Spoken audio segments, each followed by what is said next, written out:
Welcome to the Astral Weather Report. I'm Jeremy Eugene Wilson, and I come on here every 6 days to share with you the changes in our cosmic astrological weather.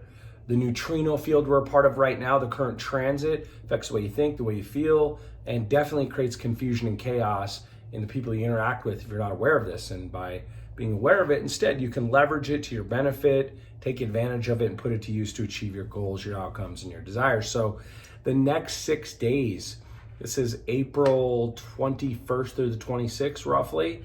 The theme is all about sacred priorities. And I think that the name says it really quite clear. This forecast, what you can expect mentally and emotionally, this cycle, this transit really sharpens focus around what truly matters, what matters the most to you, and definitely exposes what no longer deserves your energy and your attention. So this cycle definitely will cause you and most people to feel just a heightened sense of responsibility toward others or key areas of life that you haven't been focused on. So you might feel a little bit of frustration where your effort has felt unreciprocated in some way, where you haven't got the result you want, and there just might be a little bit of pressure, definitely an internal pressure to reevaluate your commitments. What have you been committed to that feels like an obligation instead of something that you're powerfully and passionately devoted to, right? Just lean into your awareness of what feels meaningful versus what feels draining, what lights you up versus what leaves you feeling depleted, right? Joe Polish says there's elf relationships and half relationships. Elf is easy, lucrative, fun, and easy could be loving, easy, loyal. Lucrative, it brings a return, it brings joy back to you. Easy, lucrative, and fun, or hard, annoying, lame, and frustrating. Don't overcomplicate it, don't justify it, just get clear what feels easy, natural, lucrative, fun, rewarding, and what feels hard, annoying, lame, and frustrating. Elf versus half. Because that's clearly what you'll feel. This is an allocation of energy cycle, right? So you can't care about everything or you care about nothing. You have to focus with intentionality.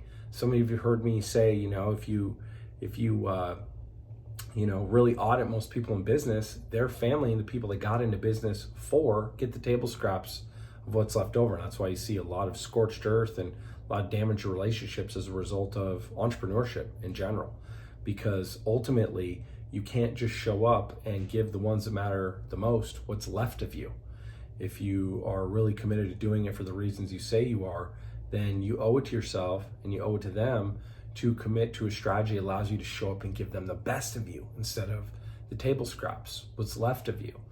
And the same is true in all your endeavors, your hobbies, right? I love music. If I go hard all week and I don't prioritize my energy for that, it becomes a burden. I certainly can't show up and perform at the highest level. And the same is true for all performance, right? If you do something you don't really care about, you're never going to put your fullest effort in. So just remember, like your priorities are what create power. The reason this transit is going to bring a lot more of this is the sun has moved into the 27th signature. In human design, we call it gate 27. This is the gate of nourishment, the gate of care, the gate of provision. In the I Ching, it's known as nourishment. And this shows up in a distorted way if you're just overgiving, right? If you overgive, you have nothing left to give except resentment for self, and you'll blame others for the issues. So definitely make sure that you don't neglect the self this week. It's that whole cheesy, crunchy coach talk about putting the oxygen mask on yourself before you go to pour into others, right? That can create enabling behavior in others, entitlement, and ultimately misdirected care of yourself, which bleeds into self-worth, self-image, and then you're going to sabotage other areas because you won't have the capacity or the worthiness to uphold that sustainably. So the way to align with this energy is just intentional support. Where can you show up with more sustainable giving, right? Giving that gives back to you, and not just reciprocation. Sometimes you give someone a thanks or appreciation and it fuels you as much as it fuels the receiver. So sustainable giving, what can you give sustainably, right? Protective leadership, definitely. You got to protect your time. If you want to get paid more, well, your time is expensive because it's non-refundable, and you have to actually really protect your time, protect the people in your circle. And ultimately, the core lesson of this gate 27, the 27th signature, is just like what you choose to nourish determines what grows, right? And so the grass is always greener where you water it. That's the key of gate 27. So the earth has moved into gate 28. In the I Ching, gate 28, the 28 signature is the gate of purpose. It's the gate of struggle. It's the gate of meaning. In the I Ching, we call it the preponderance of the great. And this shows up in a distorted way if you make things harder than they need to be, right? All of us have had those moments where things aren't going the way we want and we make them worse, right? We're frustrated about something, then we spill our coffee, and as we're cleaning up our coffee, we throw important documents in the mail. I'm just giving you an example, but the whole point is, we are our biggest enemy at times. And so definitely pull back, reset. Everything always comes down to state, story, strategy. So if you're trying to figure out a new strategy and it's not exactly working, forcing a strategy is not going to help. Picking a new strategy is not going to help if it's the power, your state, or the story you're telling yourself that's the real problem. And 95% of the time, Tony Robbins and all the research on human behavior has proven that 95% of the problem, our struggle, is our perspective, our story. And if our story is limiting our electrical voltage, then whatever strategy I give you doesn't matter. So just, avoid unnecessary struggle and making things worse than they are. You don't need to prove your worth through sacrifice. And definitely, if something's feeling meaningless, don't get caught up in the fear of something being meaningless. You're always going to harvest a lesson, and it's almost always hindsight. The way to align with this energy is just purpose-driven effort. The number one principle of outwitting the devil is be definite of purpose, intentional on the short term, the long term. Have your desires, the desires of the other parties in the world, right? But purpose-driven effort is the name of the game. And then a meaningful challenge, like Gate 28 asks us to look at a challenge that will grow us. I'm a huge fan of Gay Hendricks and the conversation around zone of genius, zone of excellence. But the problem is, oftentimes, if we stay in what lights us up, we don't grow. And oftentimes the things where we find the most growth requires us to do something that we suck at until we don't suck at it. And so what is a meaningful challenge? I was talking to someone earlier today that does speaker training, as do I, as you know. And I've heard this come up a lot where people are like, you're such a great speaker. And it's like, yeah, I could teach you how to be a great speaker too. And they're like, well, you're already good at it. Why don't you just speak on my behalf? Like, that's actually going to move you further away from an identity and a self-image that is increasing and expanding. So, not to mock that in any semblance, but like, what is a challenge that's meaningful, that if you embrace the suck is going to allow you to compound efforts like a domino that topples all the other dominoes in your self-image, your self-worth, and your professional development and skills that you've been making excuses about not having. That's one example, but a meaningful challenge, something where you're challenged but you grow. And also just resilient direction. The fuel of resilience is gratitude. So when you go through some hard stuff, it's like, man, that slowed me down. But what did I learn? What lessons can I harvest? How did this make me stronger? And that's the key. The core lesson really of Gate 28 is that, right? Struggle becomes valuable when it serves a clear purpose. When we're able to harvest how something made us stronger, then we embrace the things that sucked, that hurt, that were painful, the struggle and the challenge, and we are anchored in gratitude. And that is where resiliency comes from. So yeah, just make sure this next week that you're really led by intention and purpose, and you're moving toward what will grow your heart, your soul, and finding resiliency in the processes through harvesting gratitude and learning how something made us stronger. So the things to avoid, just don't give your energy away without clear intent. Don't let people pick your brain or waste time on anything unless your intention, even if you're going to go lay in bed, the intention of laying in bed is to recharge. Okay, well, oftentimes when someone lays on the couch for 2 weeks, what energy you got at the end of 2 weeks? None.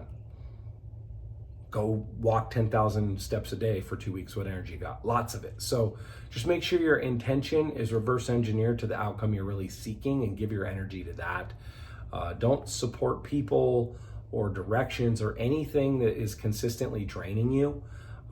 If you are avoiding the conflict of pulling the cord, that's something you should probably put as your challenge to learn this week, is crucial conversations, crucial confrontations, how to have conversations where everyone feels better as a result, to resolve conflict and move out of chaos to harmony.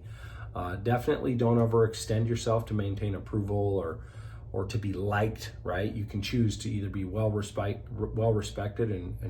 or well liked, and almost every time you choose to overextend yourself so that you're liked, you lose self-respect, and people can only respect you at or equal to the level you have for yourself.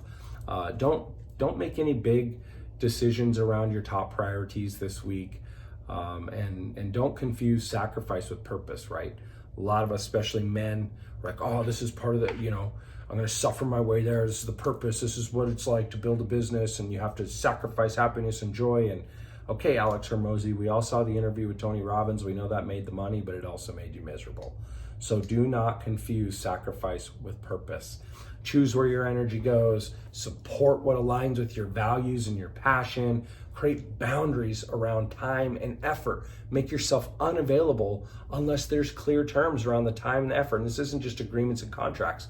If it bleeds you, it's hurting your life and it's hurting the people you're here to serve. If it energizes you, brings you joy, then you got more to give. And that's the whole key.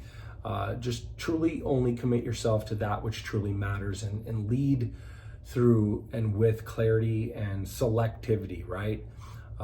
What is rare is not easily accessible, so make sure you select where you're offering yourself. Otherwise, you're always going to be in dilution mode. It's going to feel like something's wrong with you. But most of my mistakes in life come down to concentration versus dilution. And I know thousands of people that do the same, right? So you got to make sure to add by subtracting. A lot of times we can't get all the shit we want done because we've got too much draining us. So addition by subtraction. Remove certain commitments that are not devotions, and ultimately you're going to find a whole lot more energy, and you're going to see everything improve as a result. So yeah, I would just say, audit your daily energy output.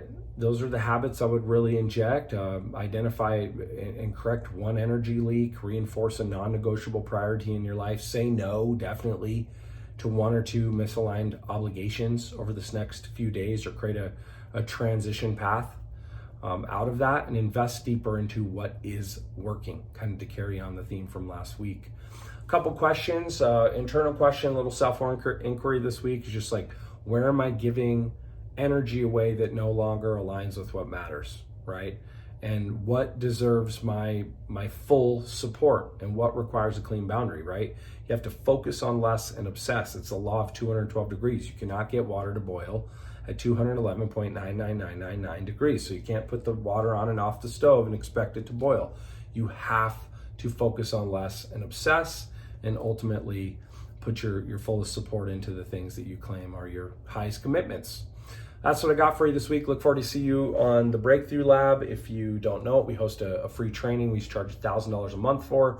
Now it's free to the first 100 members. We're building a community and a movement, and we cycle through 4 times a year, a 10-week cycle to help you make more money. So we give you very clear, actionable advice to expand your business, your income, and we cycle every other week to help you install the identity and the internal breakthroughs that will make that stick and sustain.